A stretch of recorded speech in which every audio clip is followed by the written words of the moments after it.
Tes. Hmm, Selamat pagi. Apakah bisa didengar suara saya?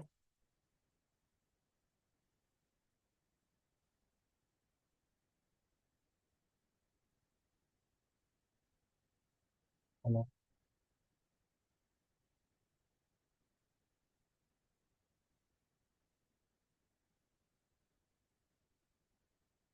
halo. Assalamualaikum warahmatullahi wabarakatuh. Bisa terdengar ya suara saya? Terdengar, Pak. Baik. Sekarang udah 24 ya. Masih berapa? 4 lagi. Baik. 1 menit lagi kita mulai.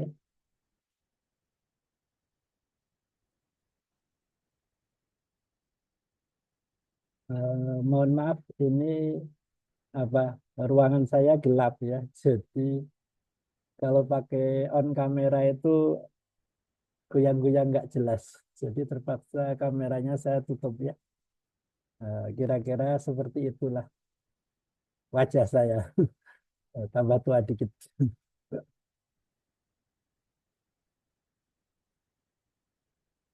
Eh, Kurang berapa detik lagi ya. Pesertanya kurang 3 lagi.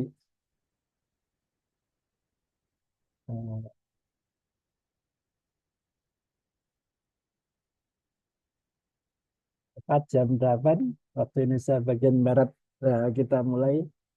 Assalamualaikum warahmatullahi wabarakatuh.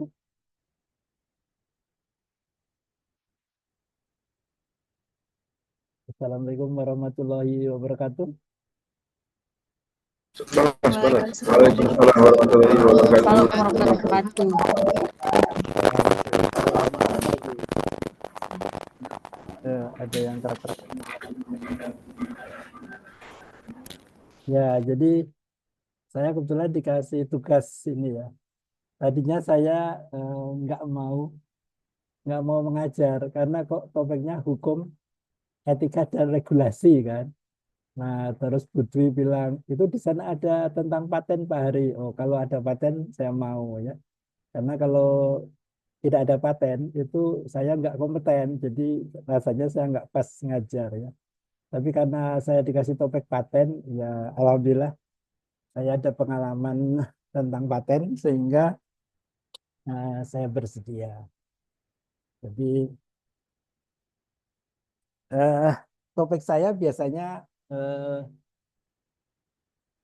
ada 3 pertemuan ya. Pertemuan pertama itu dan kedua itu isinya materi ya. Saya nyampaikan materi. Kemudian pertemuan ketiga itu nanti akan saya bagi grup ya. Pertemuan ketiga itu kalian presentasi ya, presentasi. Nah, jadi intinya kalian kan magister manajemen farmasi ya. Jadi memanage ya. Jadi manajer nantinya itu ya. Nah, kira-kira apa yang cocok untuk memanage ya? Kalau memanage biduan misalnya kayak Ayu Ting Ting ya sebenarnya bisa tapi yang lain bisa. Nah, di sini yang akan saya tuntut kalian bisa memanage paten ya. Jadi bagaimana kalau manajer penyanyi dangdut misalnya, itu kan memanage Ayu Ting Ting bisa nyanyi, tadinya kan nggak terkenal dia, terus di manage ya sama manajer, jadilah dia terkenal. Nah, sekarang saya ingin kalian karena MMF manage apa Magister Manajemen Farmasi, saya ingin kalian memanage paten, paten saya. Nah, paten saya itu bagus sekali. Bagaimana paten saya ini dimanage jadi uang nanti ya. Eh, Kalau yang tahun-tahun sebelumnya sebenarnya pas ya. Sebenarnya tahun ini sudah ada, sudah saya manage sendiri sebenarnya ya. Tapi nggak apa-apa buat latihan kalian. Nanti kalau ada orang yang punya paten, kalian manage biar jadi uang gitu ya. Nanti saya akan banyak cerita tentang liku-liku, bukan liku-liku laki-laki, tapi liku-liku paten ya. Bagaimana paten itu bisa ke obat dan memang tidak gampang ya. Jadi prodi farmasi di Indonesia itu ada sekitar 295 seluruh Indonesia ya. Belum yang S2, S3 ya, baru S1 itu ya. Nah, tapi tidak ada temuan obat sintetik dari Indonesia. Ini sebenarnya bencana menurut saya, tapi menurut yang lain kok diam-diam aja, aman-aman saja ya.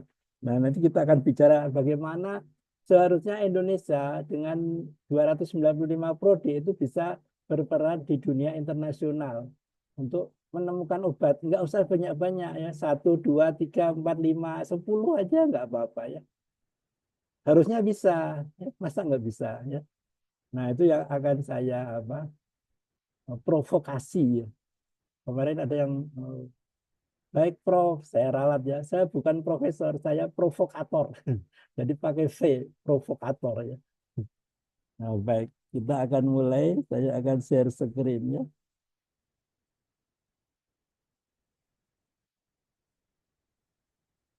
Nah, jadi di dalam RPKMS itu ada pemahaman mengenai HKI secara konseptual yang berlaku di negara Republik Indonesia.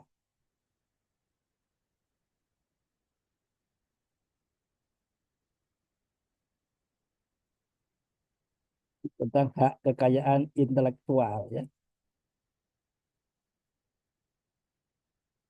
Jadi hak kekayaan intelektual itu ada yang namanya paten ya. Nah, untuk farmasi ini cocoknya paten ya. Merek. Kemudian ada desain industri, ya. Ada hak cipta ya untuk pengarang lagu, ya. Misalnya Gesang ya. Indikasi geografis, rahasia dagang ya dan lain-lain ya. Nah, pengenalan paten. Apa itu paten? Paten adalah hak eksklusif inventor ya. Jadi penemu atas invensi temuan ya, invensi temuan di bidang teknologi untuk selama waktu tertentu melaksanakan sendiri atau memberikan persetujuan kepada pihak lain untuk melaksanakan invensinya ya.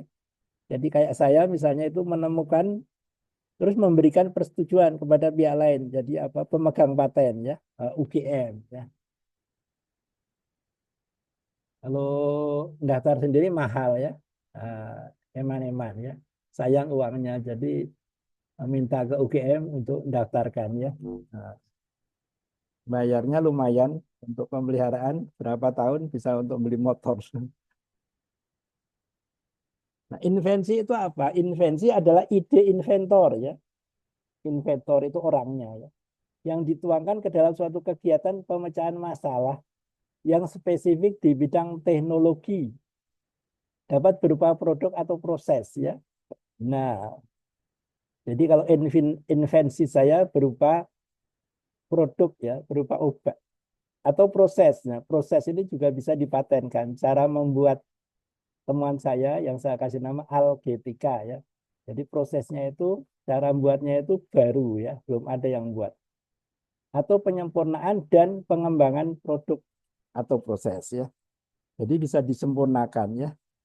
Jadi sebenarnya contohnya molekul yang saya temukan itu sebenarnya sudah ada, namanya 1,3-bis para hidroksifenilurea, sudah pernah dipatenkan tahun 1959 oleh Fred Applegate dari Amerika.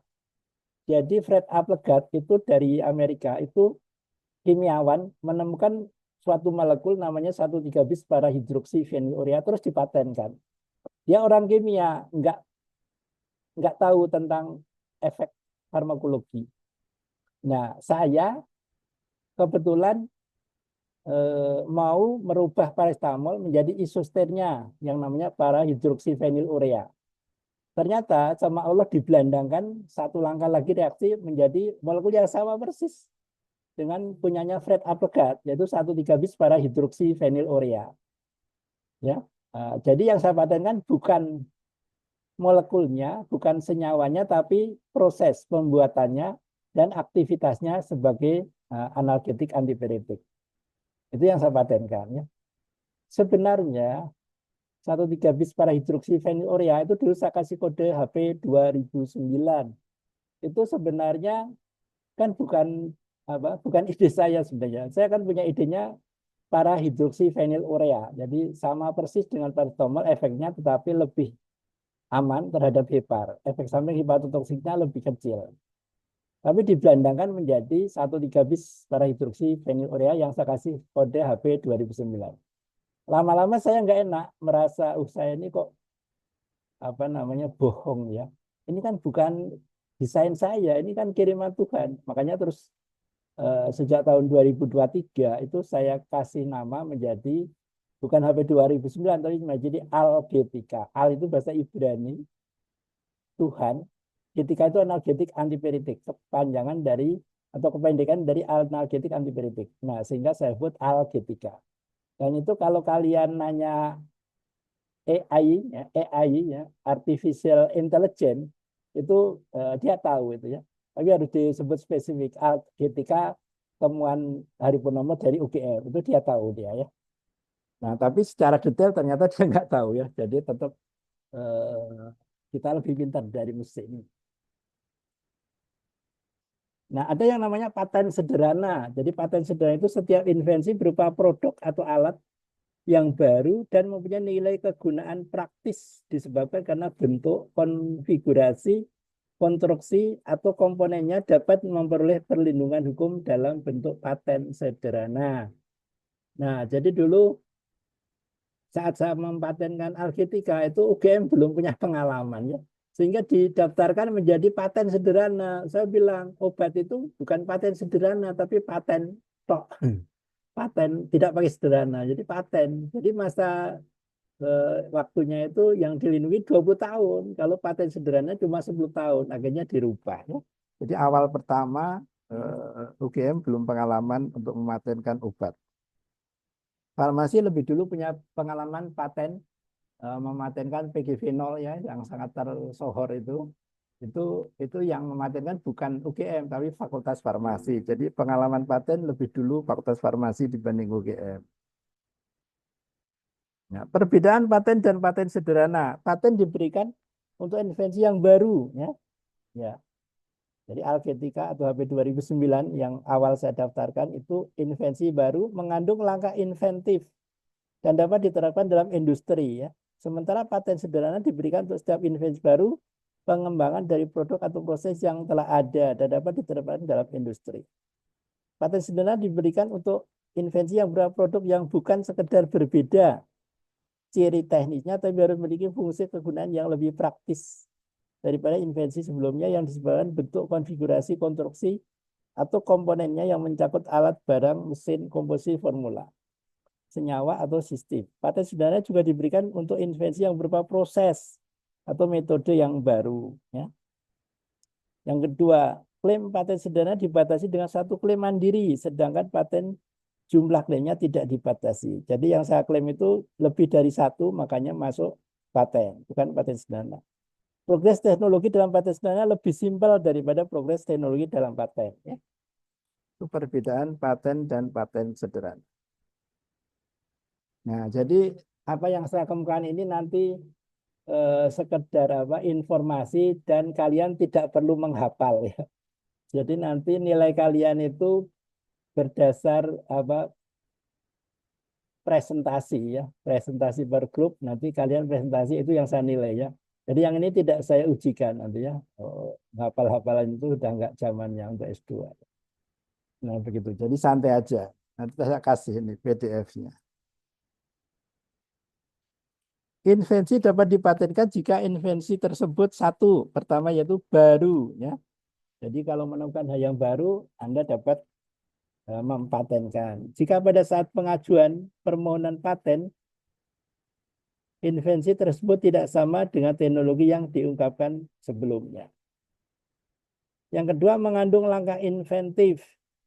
Jika invensi tersebut merupakan hal yang tidak dapat diduga sebelumnya, bagi seseorang yang mempunyai keahlian tertentu di bidang teknik. Yang tiga dapat diterapkan dalam industri ya. Jadi jika invensi tersebut dapat diproduksi atau dapat digunakan dalam berbagai jenis industri ya. Jadi paten saya itu nanti rencananya diproduksi oleh industri farmasi. Nah, masa perlindungan paten. Paten diberikan dalam jangka waktu selama 20 tahun. sejak tanggal penerimaan permohonan paten ya. Jadi yang 20 itu dihitung sejak penerimaan permohonan.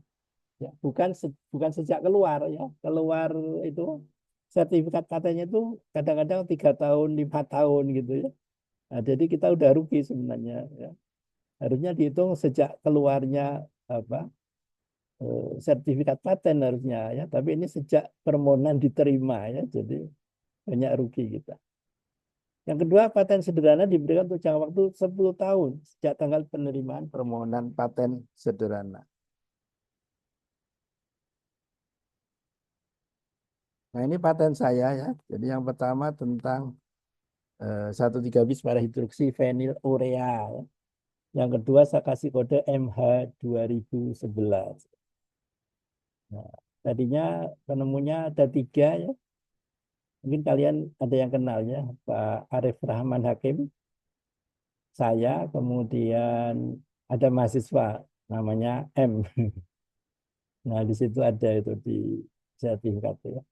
Tapi mahasiswanya ini banyak melakukan kesalahan sehingga dia mengundurkan diri ya. Kemudian Pak Arifnya ini juga ragu-ragu karena katanya wah saya ragu Pak Arif.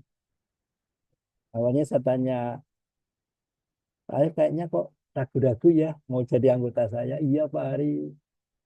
Datanya kurang banyak. Oh ya udah kalau Pak Arif ragu silakan tanda tangan saya buatkan surat pengunduran diri ya. Saya tidak ingin mencemarkan nama teman ya. Jadi makanya paten saya pertama dan kedua ini namanya nama saya. Bukan karena saya egois, tapi saya tidak mau mencemarkan nama lain ya. Jadi saya bukan siapa-siapa, jadi saya nggak ada beban ya. Ya, alhamdulillah tapi ternyata dikabulkan paten saya, gitu ya. Pengenalan merek. Apa yang dimaksud merek ya? Merek adalah tanda yang dapat ditampilkan secara grafis berupa gambar, logo, nama, kata, huruf, angka, susunan warna dalam bentuk 2 dimensi dan atau 3 dimensi, suara, hologram, atau kombinasi dari 2 atau lebih unsur tersebut untuk membedakan barang atau jasa yang diproduksi oleh orang atau badan hukum dalam kegiatan perdagangan barang dan atau jasa ya. Jadi ini di sini ada logo ya. Jadi ada cerita. Ada cerita itu orang nulis buku ya. Orang nulis buku terus dia ada gambar di internet ya, ada logo gambar di internet terus dijadikan sampul buku ya. Dijadikan sampul buku. Nah, itu kan dari internet ya, dibaca orang seluruh dunia. Ternyata bukunya tadi terus ketahuan sama orang yang punya logo. Berarti kan sudah didaftarkan mereknya ya. Terus penerbitnya disuratin. Mohon maaf, sampul yang Anda gunakan itu logo perusahaan kami. Ya. Jadi mohon setelah buku ini habis, jangan dicetak lagi. Ya, ya padahal kalau mau dituntut bisa itu ya. Nah itu pemilik logonya dari luar negeri. Ada kasus lain lagi, seseorang nulis buku, kemudian di dalam buku itu ada gambar kambing Ottawa ya. Ada gambar kambing Ottawa diambil dari internet ya. Nah, di internet itu kelihatannya ada pemiliknya ya, ada pemiliknya. Nah, sialnya yang mempunyai gambar kambing Ottawa itu kok beli buku yang di dalamnya ada foto kambing, fotonya dia. Akhirnya apa? Akhirnya pemilik gambar foto itu menuntut ke penerbitnya ya. Karena orang Indonesia ya masih butuh duit ya. Nah, sehingga apa? Sehingga ke pengadilan dan penerbit dan pengarangnya harus membayar puluhan juta ya. Jadi yang tadinya pengen untung jadi buntung. Nah, jadi nanti kalian kalau nulis buku hati-hati kalau bikin sampul ya. Kebetulan buku saya sampulnya gambar yang saya buat sendiri ya, sehingga saya desain sendiri ya. Nah, ada beberapa saya punya dosen di luar UGM dan di dalam UGM. Itu saya nggak tahu mereka nulis buku gambar sampulnya itu gambar bule asing. Nah, saya nggak tahu mereka sudah izin atau belum. Tapi prediksi saya mereka belum tahu. Nah, sehingga dianggapnya itu nggak ada masalah. Nanti kalau ketahuan itu bisa dituntut. bisa dituntut tergantung tadi orang yang menuntut baik atau tidak. Kalau tidak berarti harus membayar paling enggak puluhan atau ratusan juta begitu. Jadi harus berhati-hati ya. Padahal yang nulis itu udah guru besar ya, tapi mungkin dia tidak memperhatikan.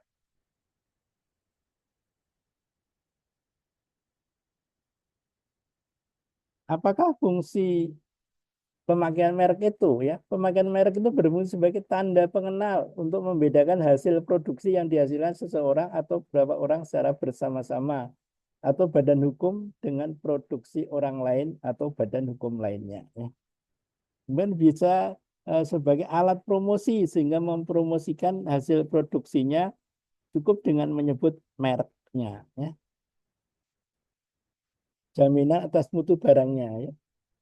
Nah, kemudian petunjuk atau penunjuk asal barang atau jasa dihasilkan. Nah, jadi di sini fungsinya merek ya. Dulu kalau nggak salah ada apa ya, Oreo itu kan terkenal ya. Terus kelihatannya ada yang namain mirip. Kalau mirip nggak apa-apa, asal nggak sama ya. Jadi kalau nggak salah Oreo terus jadi apa gitu ya, Oreon atau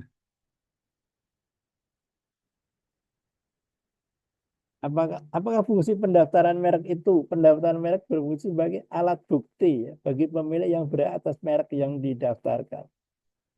Dasar penolakan terhadap merek yang sama, keseluruhan atau sama pada pokoknya yang dimohonkan pendaftaran oleh orang lain untuk barang atau jasa sejenisnya ya. Jadi kalau sudah kita daftarkan itu nanti kalau orang lain mau daftar itu ditolak.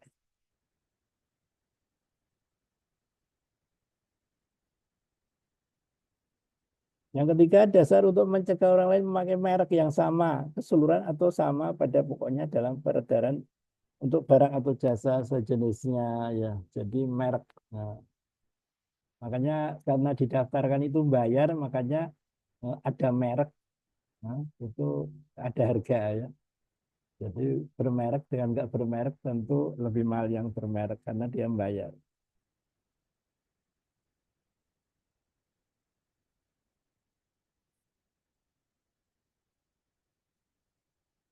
Merek bagi marka yang tidak dapat didaftarkan. Jadi ada hal yang tidak bisa atau ditolak kalau mendaftar merek. Yang pertama, bertentangan dengan ideologi negara, kemudian peraturan perundang-undangan, kemudian moralitasnya, agama, kesusilaan, atau ketertiban umum. Kemudian yang kedua, sama dengan berkaitan dengan atau hanya menyebut barang dan atau jasa yang dimohonkan pendaftarannya. Kemudian yang ketiga memuat unsur yang dapat menyesatkan masyarakat tentang asal jasa yang dimohonkan pendaftarannya atau merupakan nama varietas ya. Jadi varietas tanaman yang dilindungi untuk barang dan atau jasa yang sejenis ya. Jadi kalau varietas tanaman tidak bisa didaftarkan. Yang keempat, karena memuat keterangan yang tidak sesuai dengan kualitas, manfaat, atau khasiat dari barang dan atau jasa yang diproduksi. Ya. Jadi yang didaftarkan itu dengan isinya beda ya, beda. Ya. Nah ini kadang-kadang terjadi juga ya. Kemudian yang kelima, tidak memiliki daya pembeda ya dan atau merupakan nama umum atau nama lambang milik umum ya. Jadi kalau milik umum atau lambang umum tidak bisa didaftarkan. Apakah yang menyebabkan permohonan pendaftaran merek ditolak ya? Tadi udah ya. Google slide. Berapa lama perlindungan hukum merek terdaftar? Merek terdaftar mendapat perlindungan hukum untuk jangka waktu 10 tahun. Sejak tanggal penerimaan permohonan pendaftaran merek yang bersangkutan dan jangka waktu perlindungan itu dapat diperpanjang ya, tapi dapat diperpanjang. Kalau sudah 10 tahun bayar lagi. Pengenalan desain industri. Apa yang dimaksud desain industri? Desain industri adalah suatu kreasi tentang bentuk, konfigurasi atau komposisi garis atau warna, atau garis dan warna, atau gabungan daripadanya yang berupa 3 dimensi, atau dua dimensi yang memberikan kesan estetis dan dapat diwujudkan dalam pola tiga dimensi atau dua dimensi setelah dapat dipakai untuk menghasilkan suatu produk, barang, komoditas industri atau kerajinan tangan, ya. Jadi desain industri, ya. Jadi seperti temuan saya, Algetika itu kan saya membuatnya di laboratorium. Jadi saya nggak mungkin menawarkan ke industri tanpa kerjasama dengan teknik kimia. Nah, teknik kimia itu nanti membuat yang namanya desain industri, ya. Jadi molekul saya itu bagaimana dibuat di pabrik, ya. Jadi kalau dari laboratorium langsung ke pabrik nggak bisa, lewat desain industri atau pilot project.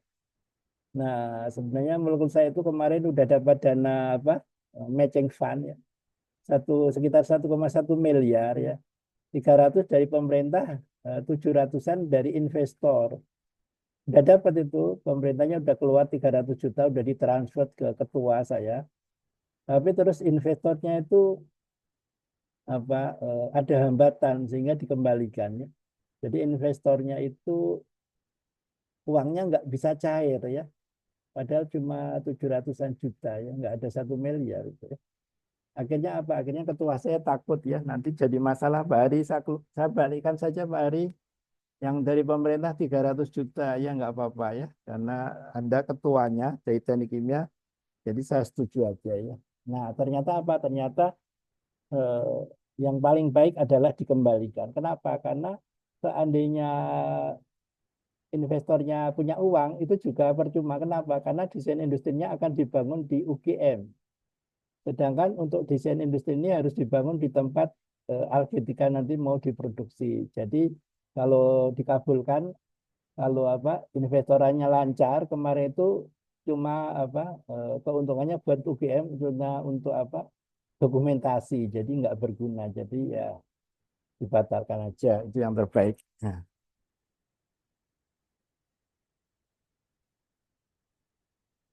desain industri yang dapat didaftarkan, desain industri yang pertama, desain industri yang memiliki kebaruan, ya, novelty. Dengan catatan jika pada tanggal permohonan pendaftaran desain industri tersebut tidak sama dengan pengungkapan desain industri yang telah ada sebelumnya, ya.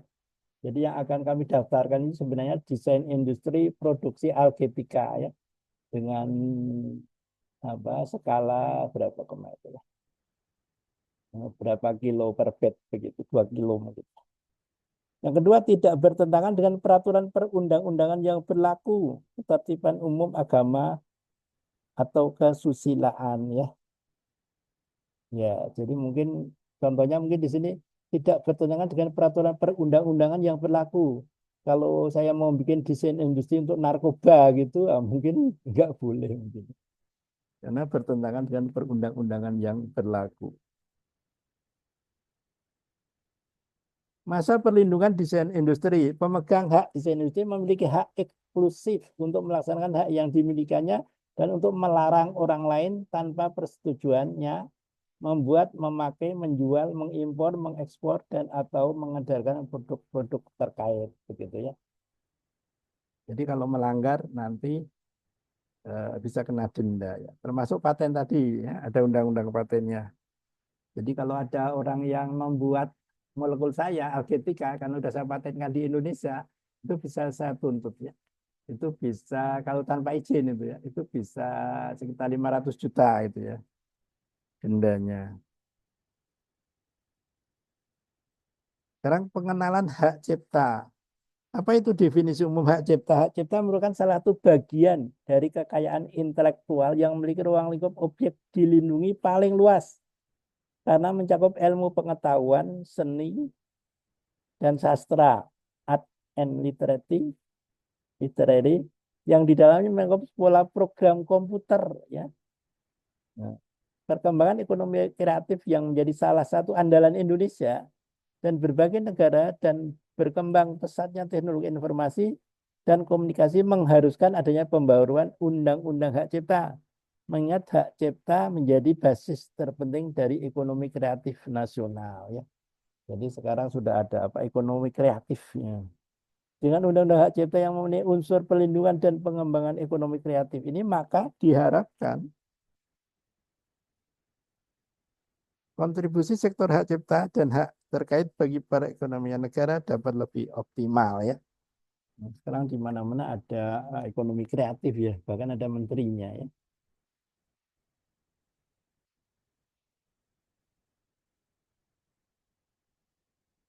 Definisi hak cipta. Hak cipta adalah hak eksklusif pencipta yang timbul secara otomatis berdasarkan prinsip deklaratif setelah suatu ciptaan diwujudkan dalam bentuk nyata tanpa mengurangi pembatasan sesuai dengan ketentuan perundang-undangan ya. Jadi kalau definisi itu kata-katanya apa susah. Jadi cukup nggak bisa dihafal ya. Yang penting difahami. Hak terkait itu adalah hak yang berkaitan dengan hak cipta yang merupakan hak eksklusif bagi pelaku pertunjukan, produser fonogram atau lembaga penyiaran. Ciptaan yang dapat dilindungi apa aja?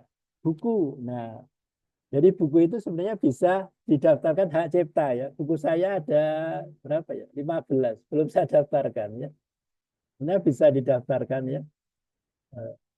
Bayar ya. Jadi buku saya nggak saya eh, apa nggak dilindungi dengan hak cipta tadi ya.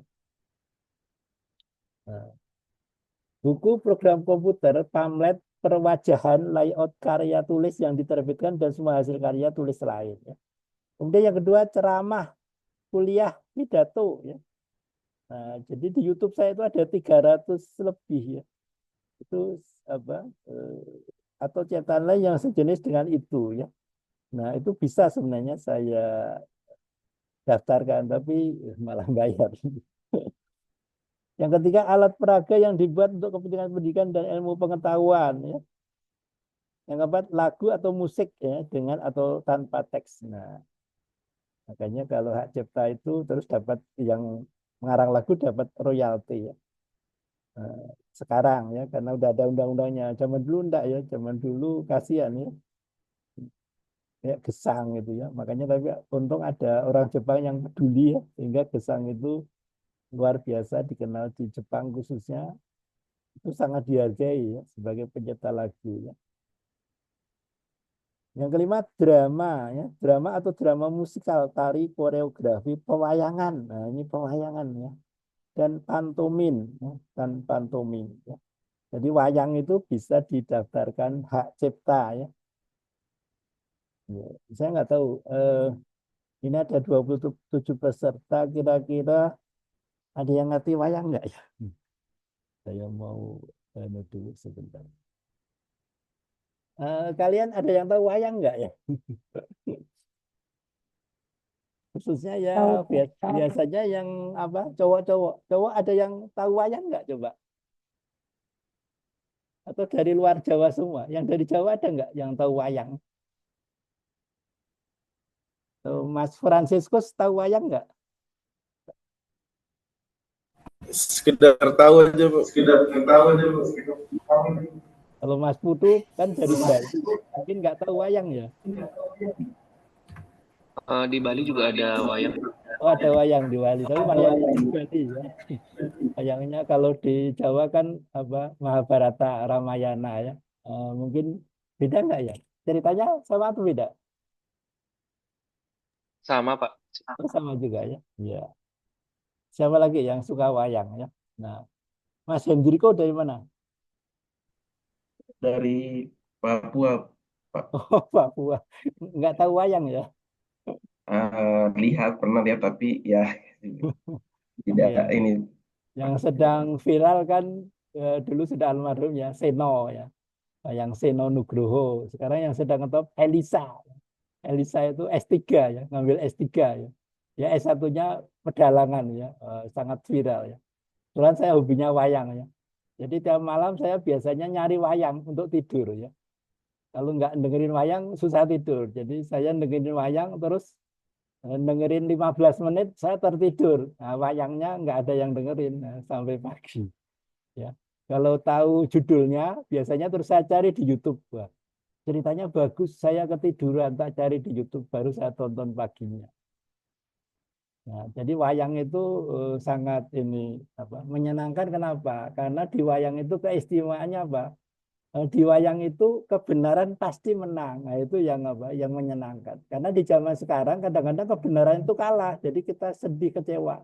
Nah, kalau nonton wayang itu senangnya apa? Nanti yang jahat pasti hancur gitu ya. Nah, ya. Bahkan ada dalang yang menjiwai sekali. Itu saya pernah nengok itu. Dia menjiwai sekali. Dalangnya itu apa? Penjahatnya itu kan dimutilasi kepalanya. Itu wayangnya benar-benar disobek itu ya. Benar-benar diputus kepalanya. Padahal wayang itu mahal itu ya. Nah mungkin yang diputus itu yang dari kardus mungkin ya. Karena wayang itu kan mahal juga, jutaan ya. Nah, itu sampai ya, jadi menghayati sekali ya. Jadi kadang-kadang saya senyum kalau di apa dunia maya itu orang bicara wayang tapi nggak paham ya. Nah, ini tanpa apa? Tanpa mendiskreditkan apa seseorang itu. Oh, ada yang apa ngomentar wayang itu apa ada tokoh kita itu dikatakan seperti Sengkuni. Saya bilang, wah ini orang ini nggak tahu Sengkuni. Sengkuni itu nggak kayak gitu. Jadi ada juga yang mengibaratkan Petro. Loh, Petro itu nggak jahat. Jadi kadang-kadang orang bicara wayang tapi nggak ngerti wayang itu ya. Nah, kita lanjut lagi.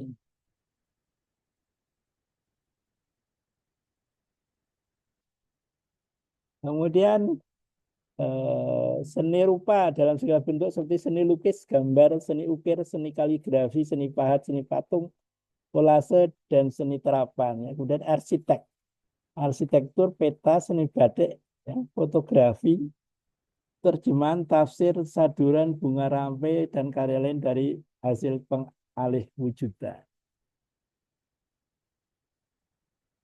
Nah, masa perlindungan ciptaan itu seumur hidup pencipta ditambah 70 tahun ya. Wah, seumur hidup pencipta ditambah 70 tahun.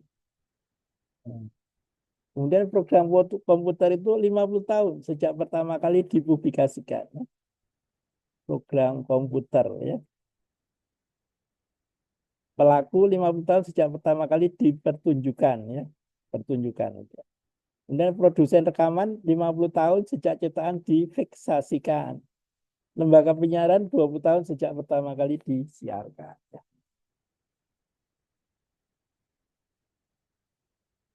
Kemudian apa itu indikasi geografis? Indikasi geografis. Indikasi geografis adalah suatu tanda yang menunjukkan daerah asal suatu barang, ya, dan atau produk yang karena faktor lingkungan geografi termasuk faktor alam, faktor manusia atau kombinasi dari kedua faktor tersebut memberikan reputasi, kualitas dan karakteristik tertentu pada barang dan atau produk yang dihasilkan. Tanda yang digunakan sebagai indikasi geografis dapat berupa etiket atau label yang dilekatkan pada barang yang dihasilkan. Tanda tersebut dapat berupa nama, tempat, daerah, atau wilayah, kata, gambar, huruf, atau kombinasi dari unsur-unsur tersebut. Ya. Jadi indikasi geografis. Ya. Kemarin kalau nggak salah ada heboh-heboh tentang ini ya, rumah makan Padang. Gimana itu ya? Mungkin kalian mengikuti berita enggak ya? Jadi ada di daerah tertentu itu rumah makan Padang itu murah sekali. Terus orang Padang memprotes ini ya, memprotes karena apa? Karena lu itu menjatuhkan ini ya, menjatuhkan. Nah, kelihatannya dia yang jual eh, makanan Padang apa murah ini kayaknya bukan nasi orang Padang sehingga diprotes ya. Nah, sebenarnya tiap-tiap daerah itu bisa mendaftarkan ini eh, indikasi geografis ya. Jadi di tiap daerah itu kan ada ciri khas tertentu ya. Misalnya rendang, rendang itu dari Padang misalnya. Gudeg dari Jogja. Itu sebenarnya Pemdanya itu dapat mendaftarkan ya, dapat mendaftarkan sehingga apa? Sehingga orang yang akan membuka itu akan bayar ke Pemda sebenarnya ya. Nah, sehingga itu menambah pemasukan daerah ya. Makanya kemarin beberapa tahun yang lalu sempat heboh misalnya ada apa itu batik diakui sama Malaysia, nah itu ya. Nah itu sebenarnya kaitannya dengan ini apa indikasi geografis ya. Siapakah yang berhak mengajukan permohonan pendaftaran indikasi geografi? Permohonan pendaftaran indikasi geografi diajukan oleh lembaga, ya, lembaga yang memiliki masyarakat, ya, tadi ya. Jadi lembaga yang mewakili masyarakat di kawasan geografi tertentu yang mengusahakan suatu barang dan atau produk berupa tadi sumber daya alam, barang kerajinan tangan atau hasil industri, ya tadi. Jadi kerajinan tangan misalnya kayak batik atau tadi ya. Jadi lembaganya kalau yang pemerintah ya berarti Pemdanya. Nah, kemudian pemerintah daerah, provinsi atau kabupaten kota, ya. Jadi bisa yang berhak mengajukan permohonan pendaftaran indikasi geografis, ya. Tadi sudah saya singgung, ya. Pemerintah daerah, provinsi atau kabupaten, ya. Jadi misalnya provinsi DIY mendaftarkan gudeg, ya, bisa. Kemudian Kabupaten Bantul mendaftarkan geplak. Sleman mendatangkan apa ciri khas. Siapakah pemakai indikasi geografis? Pemakai indikasi geografis adalah pihak yang mendapat izin dari pemegang hak atas indikasi geografis yang terdaftar untuk mengolah dan atau memasarkan barang dan atau produk indikasi geografis. Apakah dokumen deskripsi indikasi geografis? Dokumen deskripsi indikasi geografis adalah suatu dokumen yang memuat informasi termasuk reputasi, kualitas, dan karakteristik barang dan atau kelompok atau produk yang terkait dengan faktor geografis dari barang dan atau produk yang dimohonkan indikasi geografisnya. Kalau nggak salah pernah di TV itu ya ada daerah tertentu itu menyilangkan kambing-kambing itu ya terus didaftarkan ada itu. Jadi mengawinkan misalnya jenis utawa dengan apa gitu ya. Manfaatnya apa? Manfaat pelindungan indikasi geografis adalah satu, memperjelas identifikasi produk dan menetapkan standar produksi dan proses di antara para pemangku kepentingan indikasi geografis. Jadi standar produksi dan proses. Ya. Kemudian menghindari praktek persaingan curang. Ya. Jadi memberikan perlindungan konsumen dari penyalahgunaan reputasi indikasi geografis. Dan menjamin kualitas produk indikasi geografis sebagai produk asli sehingga memberikan kepercayaan pada konsumen. 4. Membina produsen lokal, mendukung koordinasi dan memperkuat organisasi sesama pemegang hak dalam rangka menciptakan, menyediakan, memperkuat citra, nama, dan reputasi produk. Yang kelima, meningkatnya produksi dikarenakan di dalam indikasi geografis dijelaskan dengan rinci tentang produk berkarakter khas dan unik. Yang keenam, reputasi suatu kawasan indikasi geografis akan ikut terangkat. Selain itu, indikasi geografis juga dapat melestarikan keindahan alam, pengetahuan tradisional, serta sumber daya hayati. Hal ini tentunya akan berdampak pada pengembangan agrowisata. Ya.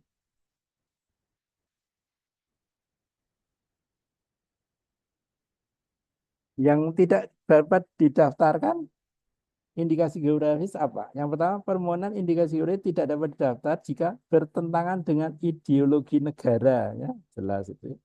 Perundang-undangan, peraturan perundang-undangan, moralitas, agama, kesusilaan, dan ketertiban umum, ya. Jadi yang gini-gini itu tidak bisa diindikasikan, ya, tidak diisahkan. Ya. Yang kedua, menyesatkan atau memperdaya masyarakat mengenai reputasi, kualitas, karakteristik, asal sumber, proses pembuatan barang, dan atau kegunaannya. Yang ketiga, merupakan nama yang telah digunakan sebagai varietas tanaman, ya, dan digunakan sebagai varietas tanaman yang sejenis, ya. Jadi kalau sudah digunakan nggak bisa. Misalnya dulu terkenal ada padi PB5, PB8, ya.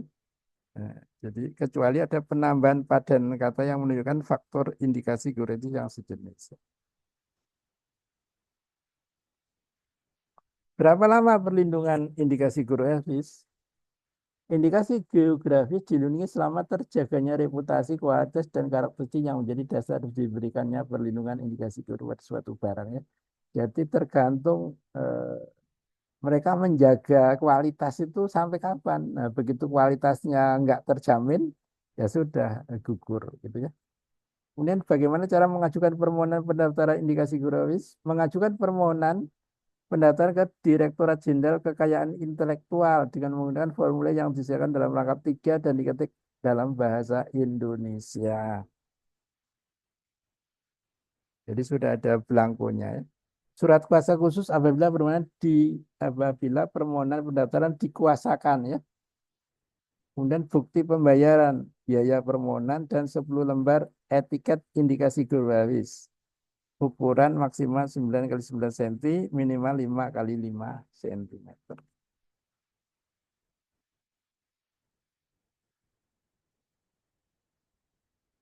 Kemudian yang ketiga, permohonan pendaftaran harus dilengkapi dengan dokumen deskripsi indikasi geografis yang terdiri atas nama indikasi geografis yang dimohonkan pendaftarannya, kemudian nama barang yang dilindungi oleh indikasi geografis, uraian mengenai karakteristik dan kualitas yang membedakan barang tertentu dengan barang lain yang memiliki kategori sama dan menjelaskan tentang hubungannya dengan daerah tempat barang tersebut dihasilkan. Yang ketujuh, uraian mengenai lingkungan geografis serta faktor alam dan faktor manusia yang merupakan satu kesatuan dalam memberikan pengaruh terhadap kualitas atau karakteristik dari barang yang dihasilkan. Yang kedelapan, uraian tentang batas-batas daerah dan atau peta wilayah yang dicakup oleh indikasi geografis dan harus mendapat rekomendasi dari instansi yang berwenang. 9. Uraian mengenai sejarah dan tradisi yang berhubungan dengan pemakaian indikasi geografis untuk menandai barang yang dihasilkan di daerah tersebut, termasuk pengakuan dari masyarakat mengenai indikasi geografis tersebut. Ya. Uraian yang menjelaskan tentang proses produksi, proses pengolahan, ya, dan proses pembuatan yang digunakan sehingga memungkinkan setiap produsen daerah tersebut untuk memproduksi, mengolah, dan membuat barang terkait. Ya. Mungkin ada yang pernah nengok TV, TV Jogja apa itu namanya, TV Jogja itu tentang membahas gudeg. Ya. Gudeg itu katanya asal kata dari hangudeg. Hangudeg itu mengaduk ya. Kalau bahasa Jawa itu kan itu hangudeg. Nah, akhirnya jadi gudeg. Ya. Dan 11 uraian mengenai metode yang digunakan untuk menguji kualitas barang yang dihasilkan. Yang 12 label yang digunakan pada barang dan muat indikasi geografis. Ya. Bagaimana cara mengajukan permohonan pendaftaran indikasi geografis dari luar negeri? Permohonan wajib diajukan oleh kuasa di Indonesia atau oleh perwakilan diplomatik negara asal indikasi geografis di Indonesia. Indikasi geografis tersebut telah memperoleh pengakuan dan atau terdaftar sesuai dengan ketentuan yang berlaku di negara asalnya ya. Jadi misalnya sudah didaftarkan di negara lain terus mau ke Indonesia itu ketentuannya seperti itu. Ketentuan mengenai pemeriksaan kelengkapan peserta institusi permohonan sebagaimana tersebut di atas berlaku juga terhadap permohonan dari luar negeri ya. Jadi melalui perwakilan.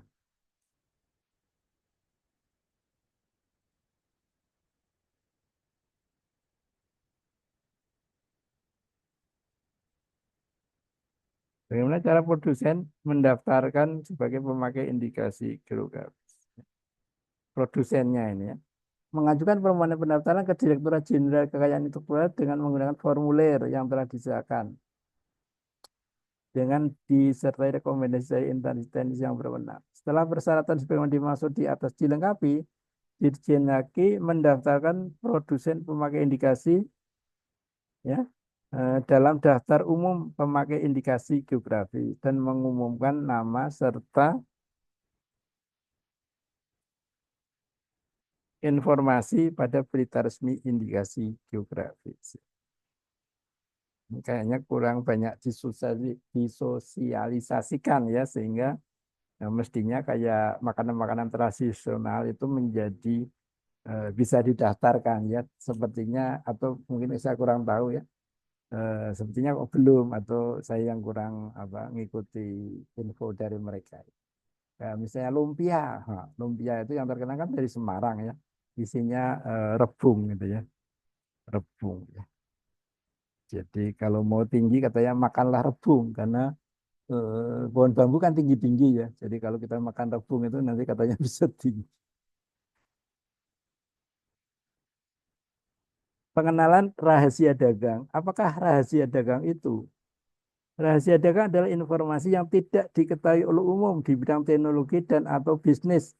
Mempunyai nilai ekonomi karena berguna dalam kegiatan usaha dan dijaga kerahasiaannya oleh pemilik rahasia dagang. Rahasia dagang. Apa saja lingkup perlindungan rahasia dagang? Lingkup perlindungan rahasia dagang meliputi metode produksi, metode pengolahan, metode penjualan, metode atau informasi lain di bidang teknologi dan atau bisnis yang memiliki nilai ekonomi dan tidak diketahui oleh masyarakat umum. Ya. Misalnya KFC, KFC rahasia dagang. Ya. Mereka merahasiakan gimana kok bisa seperti itu ya. Kalau orang lain apa mau niru rasanya ya mungkin beda. Ya. Atau misalnya Sprite, kita mau niru rasa Sprite gimana ya? Ya. Nah, jadi rahasia dagang. Bagaimana pelanggaran rahasia dagang terjadi?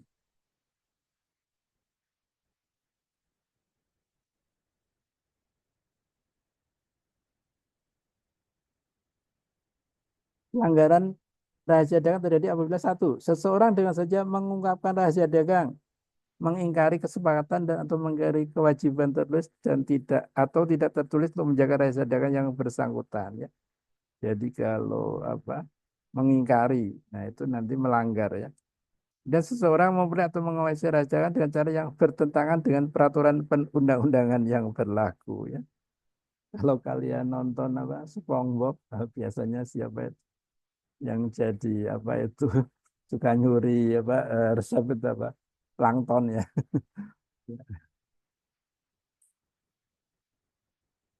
Pengenalan desain tata letak sirkuit terpadu ya, jadi disingkat DTLST. Apakah desain tata letak sirkuit terpadu?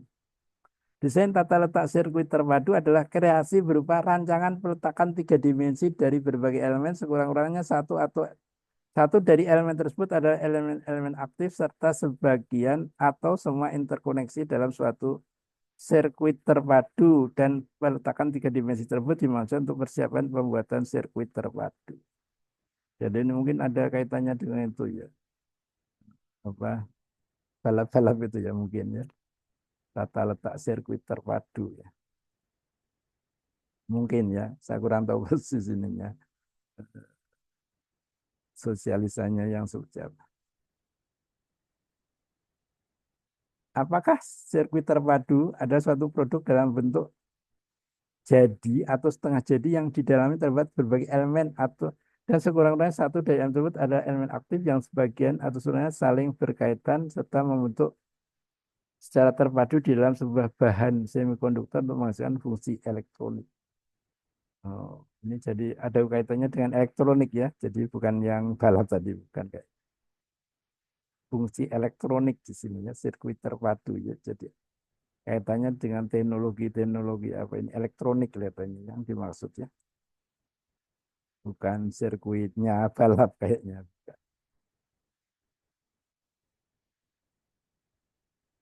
Yang dapat didaftarkan DTLST apa? Orisinal ya. Desain tersebut merupakan hasil karya mandiri pendesain dan pada saat DTLST tersebut dibuat tidak merupakan sesuatu yang umum bagi para pendesain. Ya. Jadi misalnya apa ya? Jadi sirkuit terpadu, pokoknya ngerangkai elektronik yang mungkin bisa jadi apa produk tertentu kelihatannya seperti itu ya. Mungkin merangkai-rangkai sehingga bisa jadi mesin misalnya untuk bisa jadi apa alat misalnya sepeda bisa terbang mungkin itu mungkin ya. Perlindungannya berapa tahun? Berapa lama? 10 tahun sejak pertama kali DTLST dieksploitasi secara komersial atau sejak tanggal penerimaan permohonan pendaftaran. Bagaimana cara mengajukan permohonan ya? Mengajukan permohonan ke kantor Direktorat Jenderal Kekayaan Intelektual secara tertulis dalam bahasa Indonesia dengan mengisi formulir permohonan yang muat tanggal, bulan, tahun, nama, alamat lengkap kewarganegaraan, nama, alamat lengkap pemohon. Tadi pendesain, kemudian pemohon, dan nama, alamat kuasa apabila diajukan melalui kuasa. Tanggal pertama kali dieksploitasi secara komersial apabila sudah pernah dieksploitasi sebelum permohonan diajukan. 2. Permohonan ditangani oleh pemohon atau kuasanya serta dilampiri salinan gambar atau foto serta uraian dari desain yang dimohonkan pendaftarannya. Surat kuasa hukum dalam permohonan diajukan melalui kuasa, surat pernyataan bahwa desain adalah miliknya, surat keterangan yang menjelaskan mengenai tanggal eksploitasi pertama secara komersial. Dalam hal permohonan diajukan secara bersama, lebih dari satu pemohon ditandangi permohonan tersebut ditandangi oleh salah satu pemohon dengan dilampiri persetujuan tertulis dari para pemohon lain. Dalam hal permohonan diajukan secara bersama-sama, jadi dalam hal permohonan diajukan oleh bukan pendesain, jadi yang ajukan bukan pendesain. Pemohonan harus disertai pernyataan yang dilengkapi dengan bukti yang cukup bahwa pemohon berhak atas desain itu yang bersangkutan. Nah, jadi kira-kira seperti itu tentang sedikit tentang pemahaman hak kekayaan intelektual secara konseptual yang berlaku di negara Republik Indonesia. Jadi karena kita kita di sini kita batasi paten ya. Jadi mungkin kita akan diskusi yang berkaitan dengan dengan kepentingan kita saja ya tentang paten ya. Jadi yang lain-lain tadi mungkin nanti terlalu jauh dan buat kita tidak begitu bermanfaat. Nah, seperti itu. Ada pertanyaan tentang hak kekayaan intelektual, khususnya tentang paten ya. Nah, saya sedikit punya pengalaman tentang paten ya. Paten ya. Jadi paten itu sebenarnya ternyata paten itu nggak susah ya. Ya. Jadi kadang-kadang kita menganggap, wah punya paten keren, nggak keren. Paten itu gampang itu. Yang susah adalah paten yang marketable. Jadi yang laku dijual itu yang sedang saya usahakan. Saya pengennya bukan punya paten itu bisa jadi uang itu, marketable ya. Jadi bisa dipasarkan, bisa diubah jadi uang. Kalau paten-paten yang ngeluarin uang, oh, gampang banget itu ya. Saya punya banyak sekali, nggak saya daftarkan ya, buang-buang uang ya. Jadi yang susah adalah paten yang marketable ya, yang bisa dijadikan uang ya. Mungkin ada yang mau kita diskusikan, asalnya dari mana saja ya? Apakah dari institusi pendidikan semua atau ada yang dari industri atau yang masih bebas ya, belum bekerja ya, Eh, belum bekerja dan masih bebas memilih calon mertua. Ya silakan, kita santai aja ya. Jadi nanti yang pertemuan kedua baru kita akan membahas tentang bagaimana caranya kita mematenkan. Kalau sekarang kita tentang paten. Nah, ada pertanyaan, pernyataan, saran boleh silakan.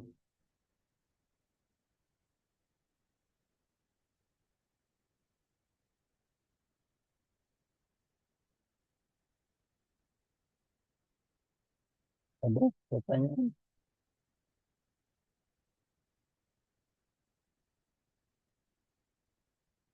Jadi kompetensi saya itu biasanya di bidang CADD ya, Computer Aided Drug Design and Discovery ya.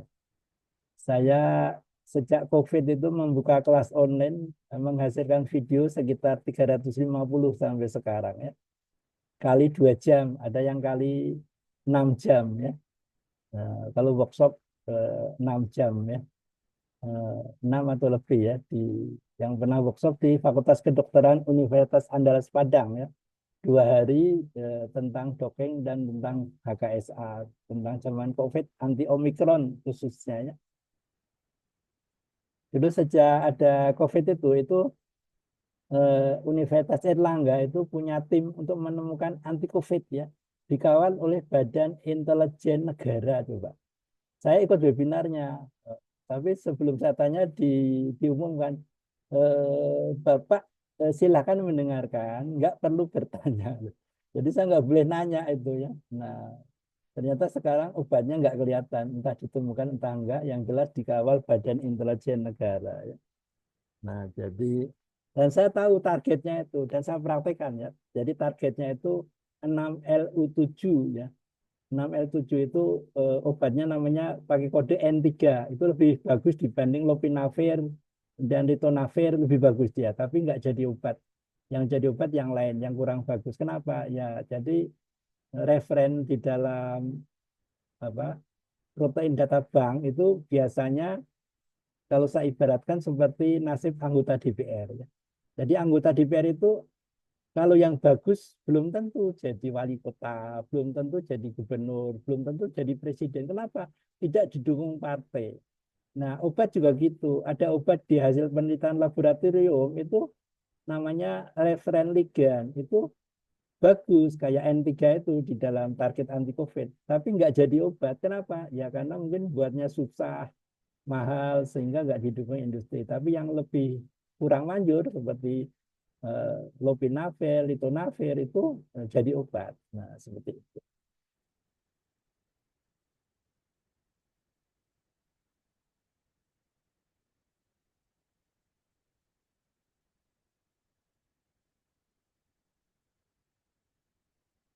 Ada pertanyaan?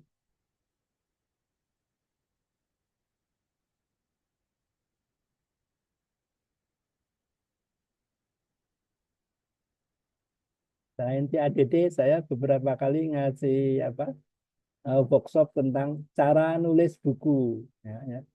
Ada di apa BTH Bina Tuna Susada mana Tasik ya. Tasik Malaya, ada yang Mula Warman ya.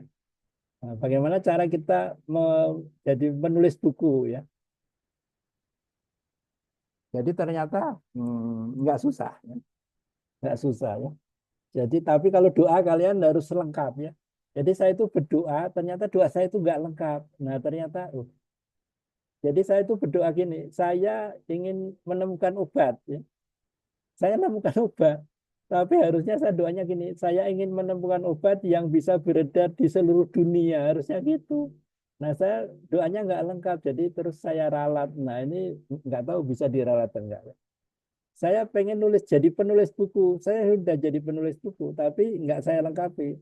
Penulis buku yang bukunya terkenal jadi bestseller di seluruh dunia. Enggak kayak gitu, sehingga buku saya banyak, tapi masih berkisar di Indonesia ya. 15 buku saja. Ya, jadi kalian kalau punya cita-cita, doa harus lengkap ya. Misalnya yang masih jomblo, cowok pengen, oh saya pengen istri yang soleh misalnya. Enggak cukup ya. Jadi harus dilengkapi istri yang soleh dan sehat jasmani rohani ya. Nanti istrinya soleh tapi ternyata enggak sehat jasmani rohani ya. Nah itu yang salah bukan Tuhan, tapi kita doanya enggak lengkap ya. Atau yang cewek saya ingin punya suami yang soleh gitu, yang soleh dan tampan gitu. Dikasih soleh dan tampan, ternyata nggak bisa ngomong ya. Yang salah siapa? Yang berdoa ya. Jadi ternyata doa itu harus lengkap ya. Nah, saya membuktikan ya doa itu harus lengkap. Kalau nggak lengkap ya. Jadi selama ini penemuan obat itu eh, paling susah di jalur namanya lembah kematian. Ya. Jadi peneliti itu kalau mau ketemu investor itu melewati jalan yang namanya lembah kematian. Ya, jadi selama ini susahnya di situ sehingga kebetulan istri saya bisa umroh itu berdoa ya Allah mudah-mudahan suami saya bisa ketemu investor ketemu tapi ternyata masalahnya bukan di situ ternyata yang selama ini di apa masalahkan orang ketemu investor itu sudah saya lalui yang paling susah apa ternyata mencairkan uang sendiri loh kok aneh. Nah, karena negara kita sedang tidak baik-baik saja, itu investor saya mau mencairkan uang sendiri nggak bisa ya. Ya, jadi kalau kalian punya uang banyak sekali itu sebaiknya disimpan di banker sendiri ya. Kalau disimpan di bank kalau diambil belum tentu bisa ya. punya uang 1 triliun 500 miliar gitu disimpan di bank, pas mau diambil belum tentu bisa ya. Ternyata karena negara kita sedang tidak baik-baik saja. Ya. Bahkan asuransi saya juga lenyap ya. Asuransi Bumi Putra mau dipakai untuk kuliah anak, udah lunas gitu mau diambil bangkrut. Nah, ya nasib ya. Ada pertanyaan tentang hak kekayaan intelektual khususnya tentang paten ya. Mungkin ada yang eh, sebenarnya kalian nggak perlu mematenkan tapi memanage ya, memanajemen orang yang punya paten atau paten orang ya supaya jadi eh, apa namanya jadi uang ya kayak memanage penyanyi tadi ya ibaratnya ya. Sebenarnya kalian bisa juga tidak hanya di bidang farmasi ya. Jadi kalau kalian punya tetangga bisa nyanyi, coba di manage jadi manajer nanti seperti Ayu Ting Ting kalian jadi manajernya kaya nanti.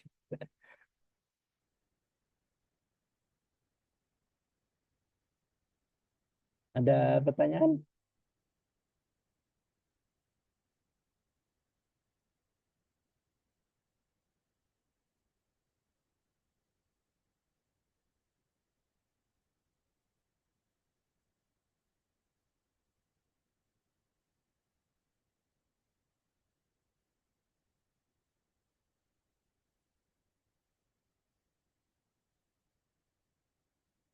Nggak ada?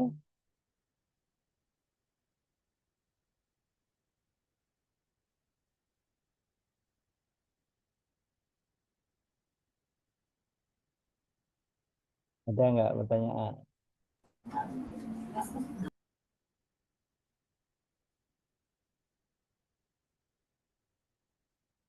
Silakan. Kalau yang mau nanya raise hand.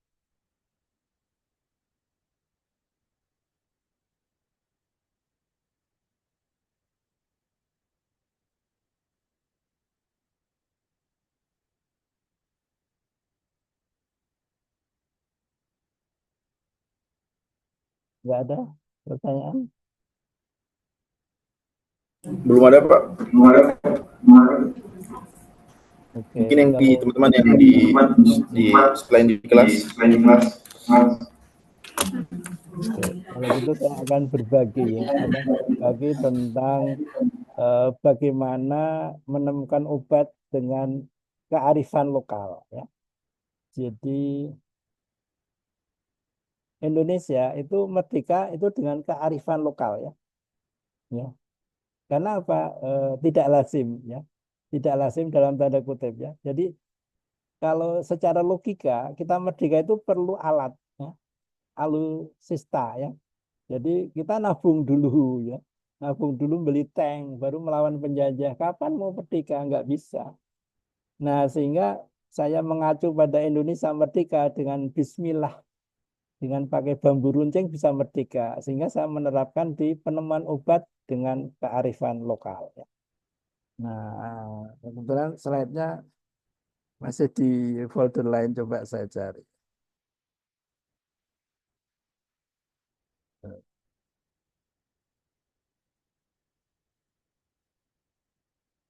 Penemuan obat dengan kearifan lokal. Terakhir itu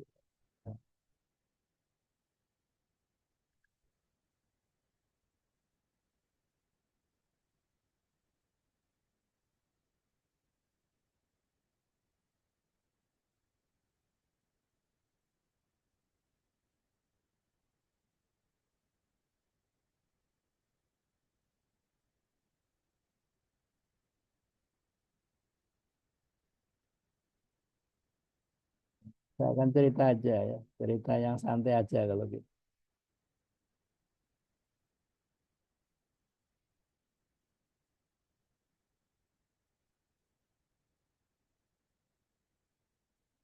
Mengapa harus paracetamol? Ya? Nah, jadi ceritanya tahun 2024 ya, sekarang udah bulan November ya. Jadi ceritanya pemerintah itu tahun 2024 berarti udah 11 bulan ini. Itu mau menyetop impor paracetamol dari Cina ceritanya ya. Nah, kenapa? Karena jadi waktu saya lulus ya, waktu saya lulus tahun 2016 itu promotor saya, sekarang udah almarhum, Profesor Dr. Umar Anggoro Yeni, MSc Apoteker, itu ketua LIPI 2 kali. Itu promotor saya itu ke Jakarta, ke Magelang ya. Ke Magelang karena di sana ada Presiden Jokowi. Jadi mempresentasikan 4 molekul dari farmasi ya. Salah satunya molekul algetika. Yang lain ada molekul paracetamol. Kemudian ada 2 lagi, lupa saya. Nah, jadi ceritanya apa? Ceritanya Indonesia itu pengen ngurangi impor dari paracetamol dari Cina. Terus Cinanya bilang, boleh, silakan. Asal cara bikin paracetamol jangan seperti punya saya. Nah, Fakultas Farmasi lewat teman saya, Bu Hilda, itu bimbing atau meneliti paracetamol dibuat dari getah pepaya. Ya. Enggak lewat astat anhidrat. Nah, itu yang ditawarkan. Akhirnya apa? Akhirnya ketika saya ditolak, yang diterima adalah penelitian paracetamol dari farmasi akan buat sendiri. Bahkan dulu gedungnya ada di gedung lantai 8 dulu tanahnya, kemudian sekarang udah dihancurkan ya. Jadi farmasi UGM mau membuat paracetamol dari getah pepaya. Nah, terus itu yang diterima. Akhirnya berjalanlah riset gitu. Nah, di situ awalnya paracetamol itu memang dibuat dari getah pepaya, tapi akhirnya kayaknya karena sesuatu hal mungkin randomnya kurang banyak dan sebagainya akhirnya berubah gitu kan. Berubah bukan ke situ. Nah, itu berlangsung beberapa tahun, kemudian saya anggota tim juga, terus saya keluar, saya izin, saya mau menggarap anaknya paracetamol aja ya, karena waktu itu saya masuk tim karena dimasukin sama almarhum Profesor Umar Anggoro Yeni. Nah, saya karena beliau sudah wafat, saya tak keluar juga gitu kan. Nah, terus saya menggeluti turunan paracetamol. Nah, jadi singkat cerita itu setelah bertahun-tahun itu ternyata saya ketemu di webinar ketemu dari Kimia Farma ya, namanya Pak Pamian Siregar. Nah, itu tim farmasi yang saya udah keluar waktu itu presentasi tentang pembuatan paracetamol. Terus eh, Direktur Kimia Farma ini curhat ya, curhat bukan ke Mama Dede ya, curhatnya ke Pak Hari ya. Saya bingung ini, kenapa? Jadi di curhatnya sebenarnya di tempat umum itu ya. Jadi menurut tim farmasi, pembuatan paracetamol dari Fakultas Farmasi UGM itu menguntungkan begitu kan. Tapi ditinjau dari periset kimia farma itu, lah ini kayaknya apa rugi ini ya. Jadi dia bingung. Kalau saya mendukung pembuatan paracetamol Fakultas Farmasi, ini jelas kimia farma rugi. Saya sebagai direktur akan menanggung kerugian itu. Tapi kalau saya nggak mendukung, saya juga akan dianggap tidak mendukung ini apa namanya kemandirian bahan baku obat. Nah, di saat dia bingung, saya masuk ya. Saya butuh para aminofenol kalau pembuatannya lewat para aminofenol. Nah, karena apa? Saya butuh para aminofenol nanti mau saya gabung dengan urea menjadi molekul baru saya. Nah, seperti itu. Sehingga saya presentasi di depan Kimia Farma dan Kimia Farma waktu itu tertarik ya, tertarik. Nah, kira-kira presentasi saya waktu itu seperti ini di depan direktur eh, Kimia Farma di Sunghun itu ya, yang Pak Pamian Siregar ya. Jadi saya mengambil judul mengapa harus paracetamol. Beranikah kita keluar dari zona aman paracetamol? Nah, ternyata banyak riset yang sudah memodifikasi paracetamol hasilnya menjadi lebih poten, tetapi juga lebih toksis. Ya. Meskipun ada yang lebih poten dan kurang hepatotoksik, tapi proses intensifnya tidak ekonomis. Nah, tahun 2024 ada rencana stop impor paracetamol. Nah, jadi slide berikutnya ini. Saya punya temuan yang saya kasih nama algetika ya. Jadi algetika. Kemudian saya tanya ke AI ya, AI Artificial Intelligence. Tahu nggak dia? Ternyata tahu tapi lebih tahu saya karena saya peneliti. Jadi algetika ini lebih poten dari paracetamol 1,96 kali. Lebih ramah terhadap hepar. Efek samping hepatotoksinya lebih kecil. Kemudian lebih murah. Karena kenapa lebih murah? Karena dibuatnya dari para aminofenol dan urea. Kalau paracetamol dibuat dari para aminofenol dan asetat anhidrat. Harga urea lebih murah dibanding asetat anhidrat. Kemudian kombinasi dengan paracetamol lebih poten dibanding kombinasi ibuprofen paracetamol. Ya. Jadi selama ini banyak industri farmasi, saya cek sekitar 5, itu mengkombinasi ibuprofen dengan paracetamol. Tujuannya untuk mengurangi efek samping paracetamol. Sehingga bisa diturunkan dosis paracetamol maupun ibuprofen. Nah, kalau algetika digabung paracetamol itu menjadi lebih murah. Ya. Lebih murah dan lebih poten. Dan memenuhi syarat rule of five Lipinski ya. Jadi Lipinski ini rule of five. Jadi 80% obat yang beredar itu memenuhi hukum rule of five Lipinski. Yaitu yang pertama bobot molekul tidak lebih dari 500, log P-nya lebih kecil dari 5, kemudian akseptor ikatan hidrogen dan donor ya. Semuanya pakai angka 5 sehingga sebenarnya 4 tapi karena pakai angka 5 terkenalnya menjadi hukum yang 5 rule of five. Hanya perlu satu langkah reaksi. Ya, jadi algetika dibuat dengan satu langkah reaksi. Menghasilkan produk samping NH3 yang dapat dimanfaatkan untuk pupuk amonia sulfat ya, pupuk ZA.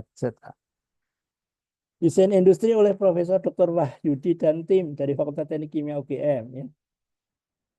Jadi sudah dibuat itu desain industrinya oleh Profesor Dr. Wahyudi ya. Beliau sudah wafat tahun lalu ya. Jadi saya kehilangan tim desain industri dari Teknik Kimia Profesor Dr. Wahyudi. Mudah-mudahan amal beliau diterima. Dan beliau ada temuan obat sintetik dari Indonesia, meskipun di farmasi Indonesia sekitar 300, 295 tepat, kalau belum nambah. Nah, ini masuk 107 inovasi Indonesia ya.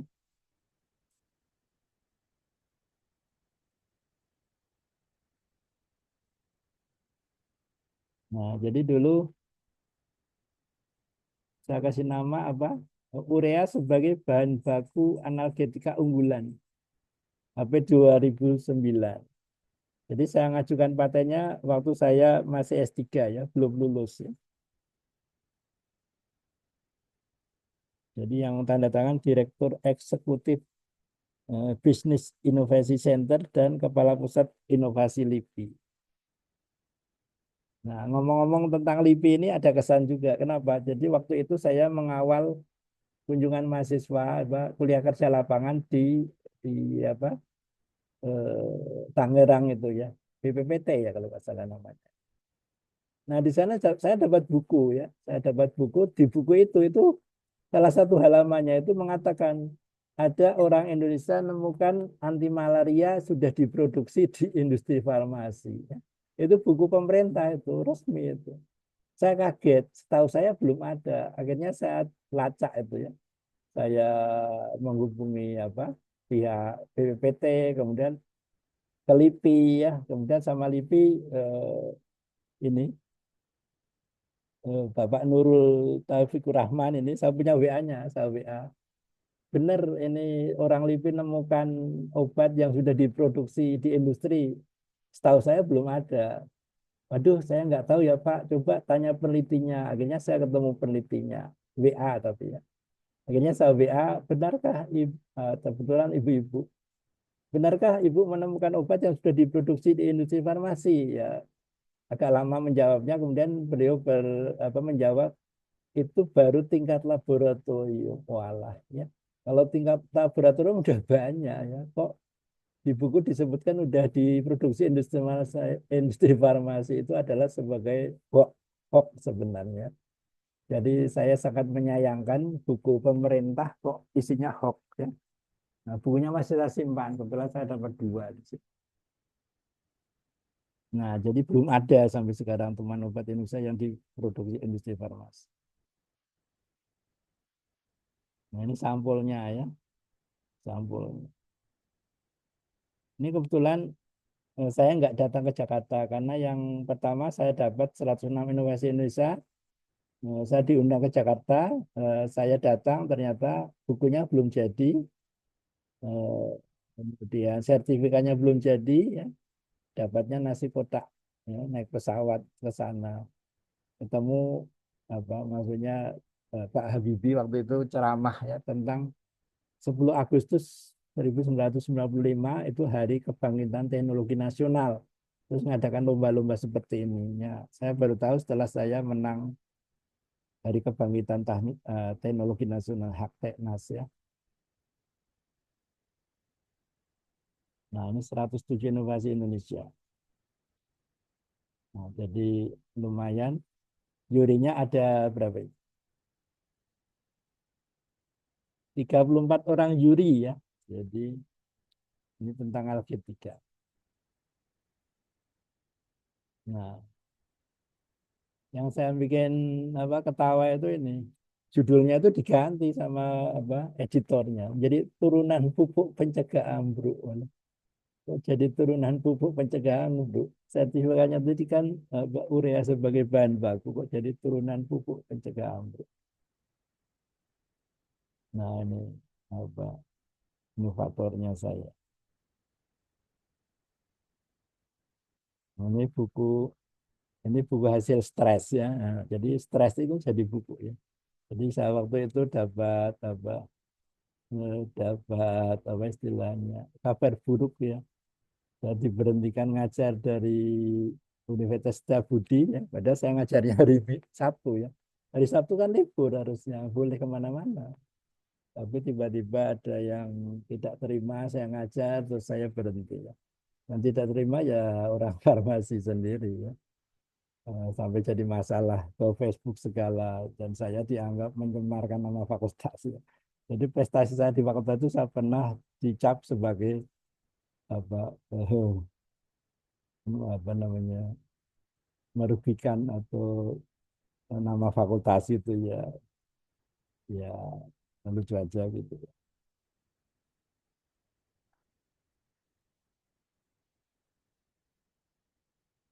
Nah, jadi penemuan obat itu ada dengan si ADD sekarang ini Computer Aided Drug Design and Discovery.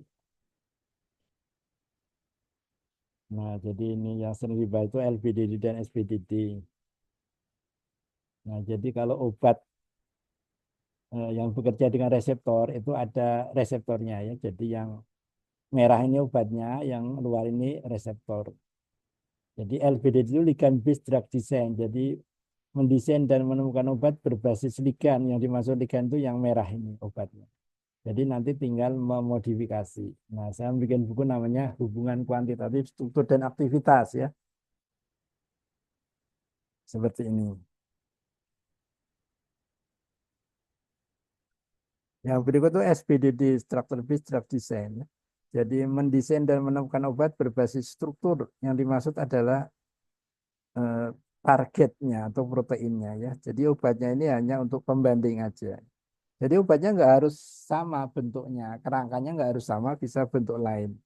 Nah itu sehingga saya nulis buku namanya molekuler doping paracetamol dan analognya menggunakan plan. Nah ini yang saya pakai untuk menemukan obat alketika tadi. Nah, jadi ini saya dapat proyek di Kementerian Kesehatan ya tahun 2018 ya. Jadi di sana itu ada proyek untuk membuat obat ya, obat-obat. Tapi yang ditawarkan itu obat-obat yang lama ya. Paracetamol, penisilin, amoksisilin, tetrasiklin, chlorphenicol. Saya nggak tertarik. Nah, saya butuh waktu setahun untuk mengajukan. Saya mau mengajukan buat obat baru. Saya maju mundur, akhirnya mikir 1 tahun, coba saya ajukan, tapi saya kasih nama itu eh, turunan paracetamol begitu ya, nah, supaya diterima.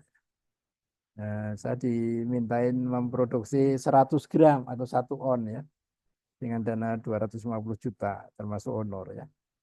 Nah, dari biologi cukup membuat, jadi kalau saya 1 on, kalau Pak Nanang itu 1 gram, jadi 1/100-nya ya.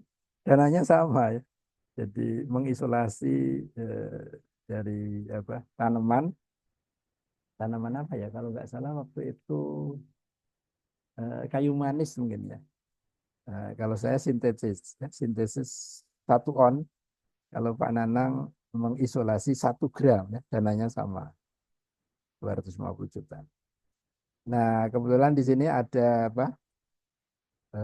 Dari pihak Kemenkes itu namanya Pak Anwar Wahyudi yang sampai sekarang masih mendukung saya untuk menggarap Alketika. Nah, sayangnya itu tadi ya, sayangnya investornya kesulitan mengambil uangnya sendiri. Ini cerita sedikit tentang apa paracetamol eh, dan turunannya ya.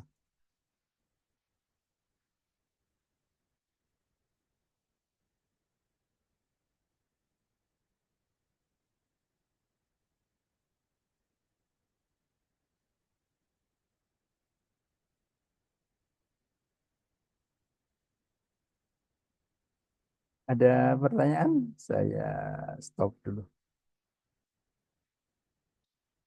Ini karena manajemen itu ya, jadi biasanya saya ngajarnya apa MIF ya, manajemen ilmu farmasi. Jadi banyak pertanyaan. Kalau manajemen itu apa ya kira-kira yang mau didiskusikan? Ya memanage paten ya, patennya eh, belum besok pertemuan kedua. Ada pertanyaan? Pernyataan, curhat juga bisa. Saya punya pengalaman Pak di institusi saya misalnya, nggak apa-apa kita berbagi pengalaman.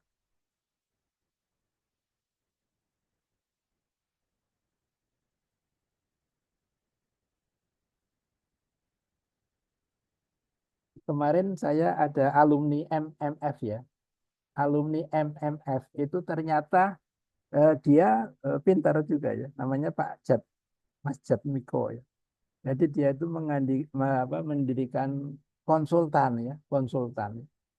Dia konsultan, terus saya diminta untuk pembicara, ya. Saya untuk pembicara. Nah, dia pintar itu ya, pintar memang memanage gitu ya. Jadi waktu itu ada pesertanya itu berapa? 200-an ya, 230 kalau nggak salah ya. 230 kalau kali 100.000 berapa? 23 juta ya. Jadi kita 23 juta dia ya. Nah, jadi dia pintar dia, ya. Dia mendatangkan saya ya. Saya kan dikasih ini apa namanya, terima kasih gitu ya. Oh dia lebih banyak dapat kan. Jadi kalian juga bisa gitu ya, mendirikan konsultan, terus kerjasama dengan Kementerian Kesehatan ya. Nah terus ya itu tadi merekrut. Jadi hampir tiap bulan tuh dia mengadakan workshop. Nah nanti ngundang pembicara gitu kan. Nah nanti untungnya banyak dia itu ya. Ya jadi itu pengalaman kemarin ya. Kemarin waktu ngasih saya disuruh bicara tentang pengganti paracetamol. Terus saya ralat ya. Jangan pengganti itu menakutkan ya, pendamping gitu ya. Ya karena sempat ada yang salah paham ya. Ya, jadi dianggapnya Algetika ini akan merusak paracetamol. Merusak dalam artian pebisnis ya. Jadi orang-orang yang sudah punya paracetamol itu merasa terancam. Nanti Algetika ngancam dong. Paracetamol saya nggak laku. Enggak, mereka belum tahu ya. Ini kejadian benar ya. Jadi investor saya atau temannya itu bertetangga dengan direktur Tempo. Tempo kan ngeluarin Bodrek ya. Bodrek itu bahannya paracetamol. Nah begitu teman saya ini cerita Algetika, padahal itu teman baik ya. Suka naik sepeda bareng, tetanggaan. Besoknya udah hilang ya.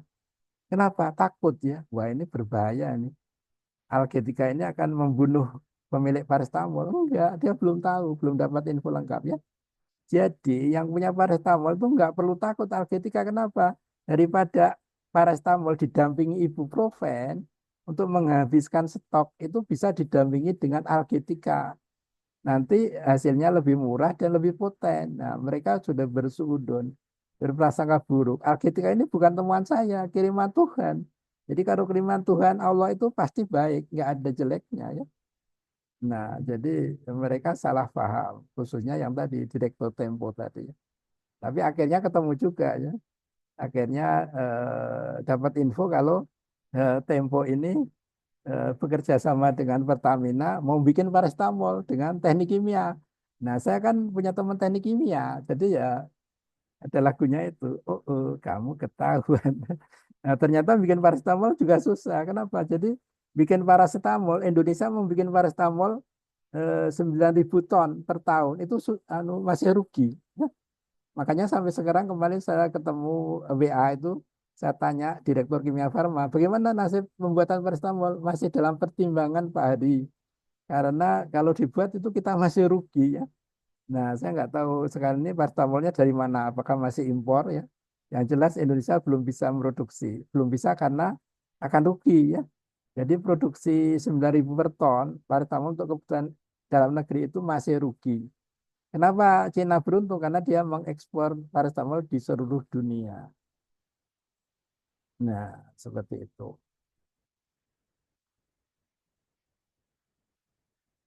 Ada pertanyaan, pernyataan?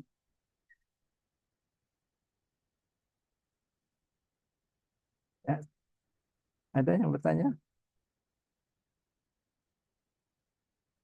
Oh, itu ada. Izin bertanya, Pak. Ya, silakan. Ya, silakan. Silakan. Baik, terima kasih atas kesempatannya, Pak. Ini ya, suaranya.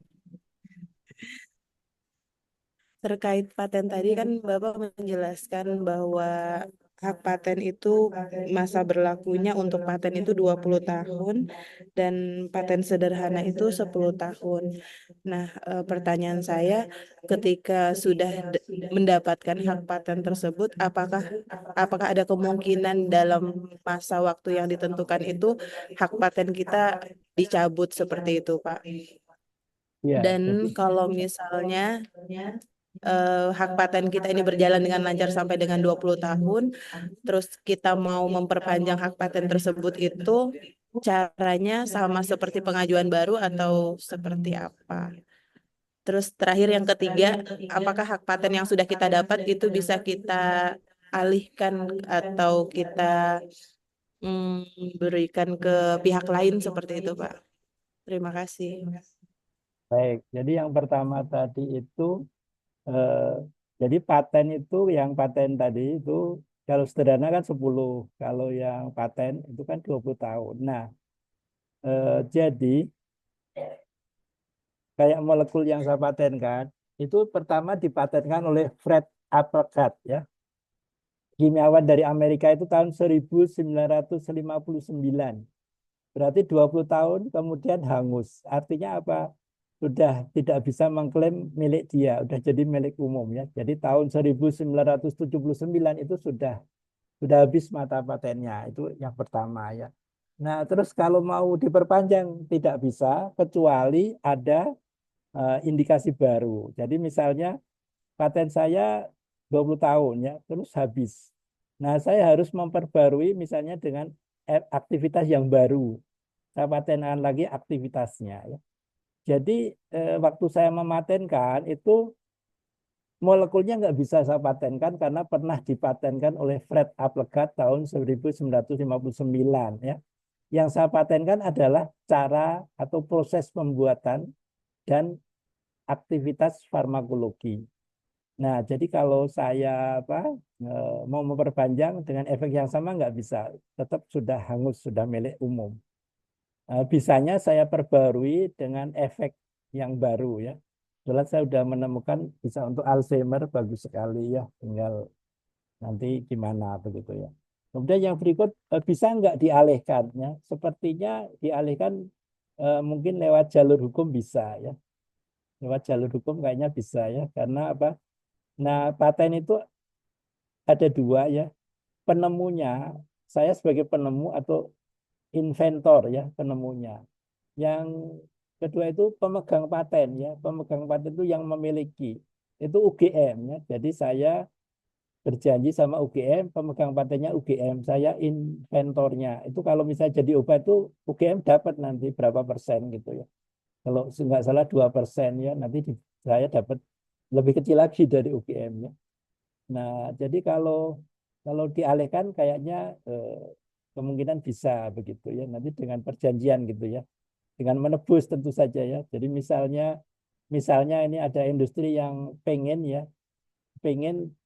jadi pemegang paten misalnya, itu nanti apa pendekatan sama UGM. Nah, UGM sudah keluarin uang berapa, terus ganti sama industrinya. Jadi nanti pemegang patennya bukan UGM tapi industri, yaitu sangat berkemungkinan bisa seperti itu ya. Jadi seperti itu ya. Ada yang kelewatan nggak ya?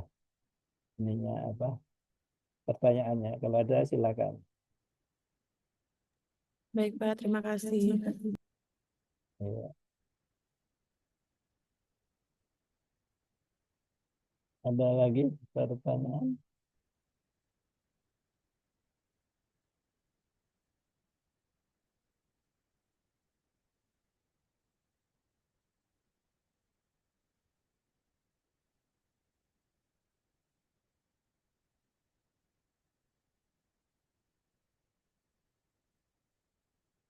Ya. Jadi sebenarnya ternyata penemuan obat itu yang susah bukan ketemu investor, ternyata yang susah mengeluarkan uang sendiri. Dan itu nggak terpikirkan ya, karena biasanya kan mengeluarkan uang sendiri kan gampang ya. Jadi ini kok malah susah. Jadi nggak tahu ini, mudah-mudahan nanti 1-2 tahun bisa ada solusi ya. Ada pertanyaan lagi?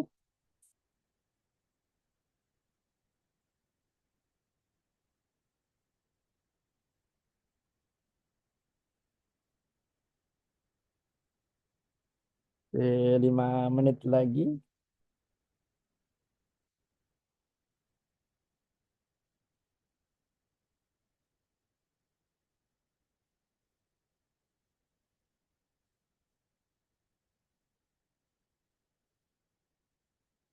Jadi saya kurang tahu semuanya sudah punya judul tesis enggak ya?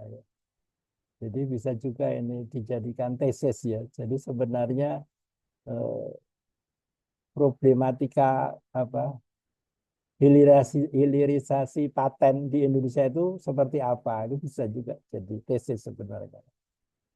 Nah, jadi selama ini belum ada masalahnya. Belum ada temuan Indonesia yang mendunia ya. Sedih sebenarnya.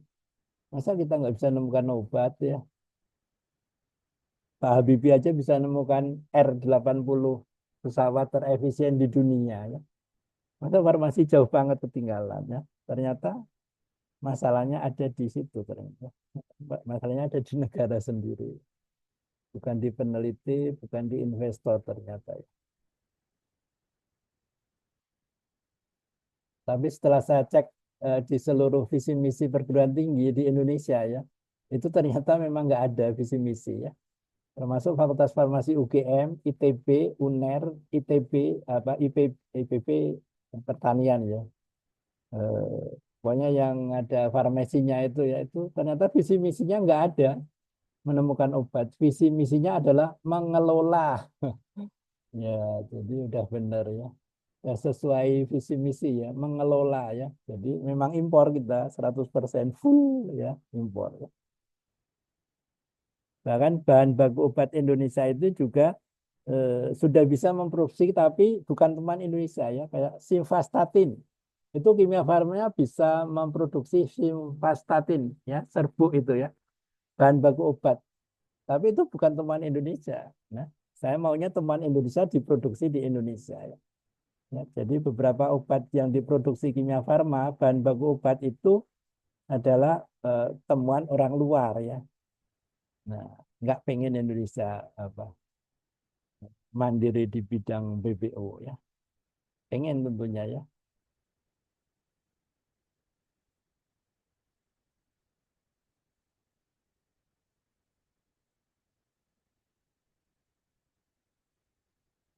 Jadi, tidak sesederhana itu ya memang. Jadi saya kemarin kebetulan ada yang les ya. Ada yang les sama saya itu mahasiswa S3 kedokteran UI. Les sama saya terus cerita, Pak Hari saya punya cerita begini. Seperti apa? Dia tahu temuan saya kan. Jangan-jangan temuan Pak Hari itu begini-begini apa? Ada orang yang nggak suka berbahasa buruk. Mungkin saya bilang gitu ya. Karena ada contoh begini ya. Jadi ada industri farmasi itu memproduksi obat Alzheimer ceritanya. Nah, perisetnya itu menemukan obat yang lebih bagus ya, bisa menyembuhkan Alzheimer. Kemudian konsultasi sama ahli ekonomi. Bagaimana kalau temuan baru ini kita launching? Nah, orang yang ahli ekonomi itu menilai, menganalisis. Ini kalau di launching dengan yang obat Alzheimer selama ini beredar, ini untungnya kurang banyak ya. Industri ini akan berkurang keuntungannya. Akhirnya apa? Penemuannya itu ditutup ya. Nah, apakah kasusnya seperti itu? Menurut saya tidak. Menurut saya tidak ya. Karena itu tadi setelah dari pengalaman itu sebenarnya berhentinya bukan karena orang atau penumpuk paracetamol takut, bukan. Tapi di pemerintah kita karena sedang tidak baik-baik saja ya. Jadi bukan seperti kasus itu ya. Jadi memang kita tidak bisa memungkiri kalau ada mafia seperti itu ya. Saya punya kenalan dari fisika MIPA ya. Dia menemukan ronsen digital ya. Harganya berapa? 500 juta. Kalau impor berapa? 2 miliar. Logikanya rumah sakit akan memilih yang 500 juta. Logika normal ya. Faktanya apa? Mereka milih impor. Kenapa? Karena impor untungnya lebih banyak. Akhirnya teman saya ini sekarang udah jadi profesor ya. Lama juga dia jadi profesor walaupun menemukan ronsen digital. Akhirnya dia ke sana kemari nyari sendiri investor. Akhirnya dapat ya. Kalau nggak salah Modena ya. Akhirnya memproduksi ronsen digital punya dia. Beberapa biji dititipkan di puskesmas dan rumah sakit tipe D. Saya tanya, kenapa nggak dititipkan rumah sakit tipe A yang lebih banyak pasiennya? Apa jawabnya? Enggak, Pak Hari. Di sana banyak mafia. Jadi rumah sakit tipe A dan B ini sudah ada mafianya memasok ronsen impor 2 miliar. Punya dia 500 juta. Dia nggak berani memasukin daerah mafia. Nah, jadi konon seperti itu info yang saya dapat gitu ya. Sehingga dia sasarannya apa? Sasarannya di puskesmas, rumah sakit tipe tipe D gitu-gitu ya. Nah, jadi memang dunia ini tidak seperti yang kita lihat ya, ada di balik itu ya, di balik itu. Mungkin kalian pernah dengar Genos ya, Genosnya UGM. Di zaman COVID, UGM itu punya produk Genos namanya. Ya, sudah mau beredar nasional mati. Ya, saya dapat cerita itu juga karena ada mafia ya. Jadi ada universitas tertentu yang alumninya itu apa namanya punya bisnis ya, bisnis alat-alat seperti itu. Nah, kalau Genus ini beredar, bisnisnya akan kalah. Sehingga grupnya itu membentuk bagaimana caranya Genus UGM ini tidak bisa beredar. Ya terjadi. Jadi memang apa yang kita lihat selama itu tidak seperti itu ya. Ada di balik itu ya. Jadi Genus UGM itu sebenarnya memenuhi syarat, cuma karena ada mafia dia dijatuhkan. Itu saya dapat cerita seperti itu. Jadi memang ya begitulah dunia begitu. Ada pertanyaan, pernyataan?